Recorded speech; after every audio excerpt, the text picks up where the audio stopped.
So yun guys, abangan natin si Bulbul naglilinis at ako ay maliligo. Tignan natin, ito siya. Oh, ano yung ginagawa mo? Ay, nangyayalilinis. Sipag mo naman. Uy, ano yan? Mamaya na tayo, huwag videoan. Makakaya. Hindi yan. Sige, kuskus. Kuskus. Uy, ano yan? Magwalis ka na. Pre, ano ba yan, pre? Magwalis ka na. Pati ka, tama na yan. Ano? Tapos na siya. Ang lakas mo makalait sa akin ngayon ha. Sige, pagbibigyan kita ngayon. Maliligo ako. Bahala ka dyan. Sige lang. Babawi din ako sa'yo mamaya. Sige ka. Wala kang babawi-bawi. Kala mo. Next Wednesday. Kala mo ha. Sige.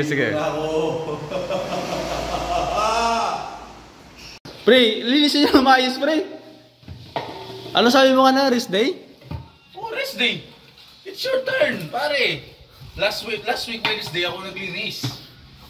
So ngayon, ikaw naman, sa baba.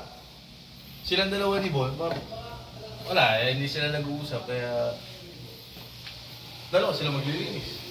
Sige. Saka pare ngayon, sa 2 taon mo dito sa Taiwan, hindi ka pa nagtapon ng basura. Kaya ikaw... Oo, tumigil ka. Hindi, cleaners tayo Wednesday, nagtapon ka na ba? Nagtapon ka na ba? Madami mo na naman sinasabi, pre. Hindi, for the first time, bang mangyayari yan? Baka pagtapon ka ngayon, walang pasok. Di ba?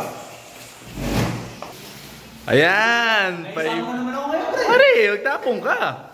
Siyempre, first time mo dito, first time mo magtapon. Ngayon lang na gano'n yung Wednesday na walang pasok, pare. Pagka pakita mo naman na nagtatapon ka. Baka anong masabi ng iba. Ayun, sipag oh. Wala, naisama na naman kami ngayon. Hindi kita manaisahan, pare. Talagang cleaners ka ngayon. Last week ako. So ngayon, wala tutulong sa'yo magtapon ng basura, ikaw muna. Ha? O yan pa. Sige, linis! Tama na. Oh, bakit ka na naman malungkot? Anong ginagawa mo dyan? Malangkit. Maliligo ko. Pasarap na naman ang buhay ng gago na to, oh. Ayun, oh. Sarap. Tingnan mo talaga, ayop ka. Hayay. Maglinis kayo! Uy! Maglinis kayo! Galing ah. Siyempre, Sarap buhay ah.